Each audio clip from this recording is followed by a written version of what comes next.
Mientras el mundo lucha por controlar el calentamiento global, los diplomáticos se reunieron en Egipto del 6 al 18 de noviembre de este año para llevar a cabo la 27ª Conferencia de las Partes de la Convención Marco de las Naciones Unidas sobre el Cambio Climático, o también llamada COP27. Las Naciones Unidas convocan a esta conferencia cada año. La primera COP se realizó en Berlín en 1995 y esa reunión fue un parteaguas que sentó las bases para que 2 años más tarde se aprobara el Protocolo de Kioto, que en esa época fue un convenio global y revolucionario en los temas sobre el clima. En aquel entonces, el Protocolo de Kioto estableció el compromiso de los países ricos e industrializados de limitar y reducir sus emisiones, mientras que a los países en desarrollo como China, India y Brasil, que eran economías emergentes, solo se les pidió reducir las emisiones voluntariamente. En la COP del año pasado, que se realizó en Glasgow, Escocia, los países reunidos estuvieron de acuerdo en que debían tomar medidas adicionales de inmediato para prevenir un aumento peligroso en la temperatura mundial. Por desgracia, esas actividades rápidas no se han concretado y las consecuencias del cambio climático, como inundaciones en Pakistán, sequía en Estados Unidos, hambruna en África y olas de calor en Europa, son evidentes. En la COP del año pasado, 193 países acordaron revisar y reforzar sus planes climáticos, pero solo 24 los han presentado actualizados a la ONU. El objetivo de la conferencia de este año fue muy controvertido. Por un lado, los países ricos quieren concentrarse en estrategias para ayudar a las naciones en desarrollo a reducir el uso de combustibles fósiles y realizar la transición a energías renovables. Por su parte, los países en desarrollo buscan que se establezca un compromiso con respecto al dinero que necesitan para enfrentar los desastres que han sufrido por el clima. Específicamente, los países pobres quieren un nuevo fondo que cubra conceptos como la reubicación de poblados vulnerables o que ayude a compensar el crecimiento económico que han perdido debido a inundaciones, tormentas y a olas de calor cada vez más graves. Finalmente, el pasado 20 de noviembre, en la ciudad egipcia de Sharm el-Sheikh, se aprobó la decisión de crear un fondo para compensar a las naciones con menos recursos o más vulnerables y que son víctimas del clima extremo. Si bien el acuerdo sobre financiar o pagar por las pérdidas y los daños fue un gran avance para las regiones más vulnerables, la COP27 avanzó muy poco en otras cuestiones clave relacionadas con las causas del calentamiento global, especialmente en lo que respecta a la eliminación progresiva de los combustibles fósiles y emitir pronunciamientos más estrictos sobre la necesidad de limitar el calentamiento global a 1.5 grados centígrados. La COP representa un verdadero desafío de traducir promesas en acciones. En 2021, el aumento del uso del carbón fue el principal factor que incrementó un 6% las emisiones mundiales de dióxido de carbono. Fueron 2.000 millones de toneladas lanzadas a la atmósfera, el mayor registrado en un año.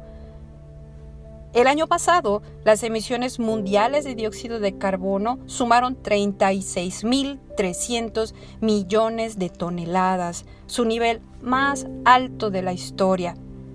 La Agencia Internacional de la Energía lo atribuyó a la recuperación de la economía mundial tras el COVID-19 y en buena parte eso fue posible por el uso del carbón. A un mes que comenzara la COP27, otros informes de las agencias encargadas en Naciones Unidas del cambio climático coincidieron en que las concentraciones de carbono y de metano registraron el año pasado un récord histórico.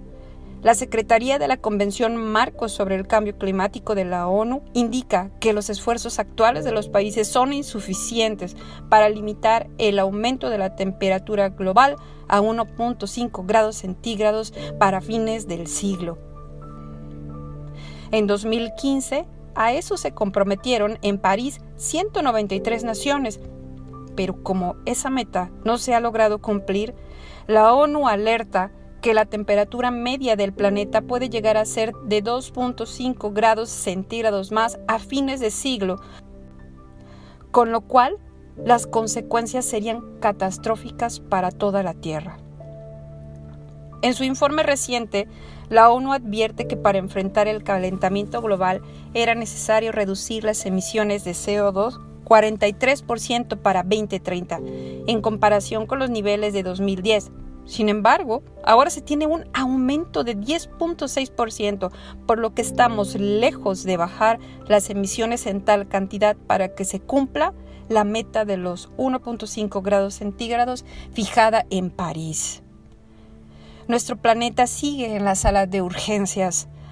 Aunque un fondo para pérdidas y daños es esencial, no es una respuesta si la crisis climática borra del mapa a una isla o si convierte en desierto a todo un país africano.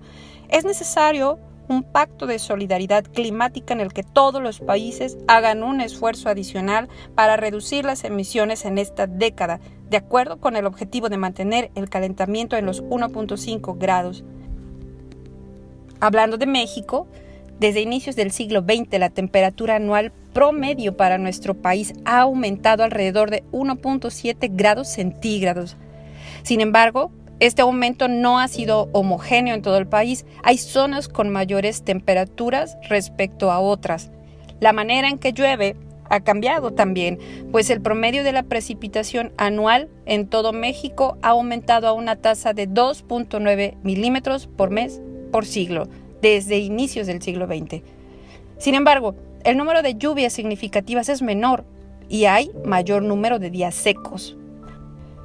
México se ubica entre los 12 países con mayores emisiones de gases de efecto invernadero. Esto es, México aporta el 1.35% de las emisiones globales.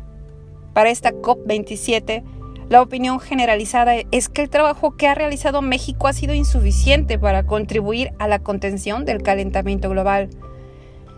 México se presentó en la COP27 con un nuevo compromiso para combatir la crisis climática a través de la reducción del 30% de las emisiones de gases de efecto invernadero para 2030 y hasta un 40% si recibe apoyo internacional. Aunque los detalles para realizar esta propuesta no son claros, se han mencionado 3 ejes.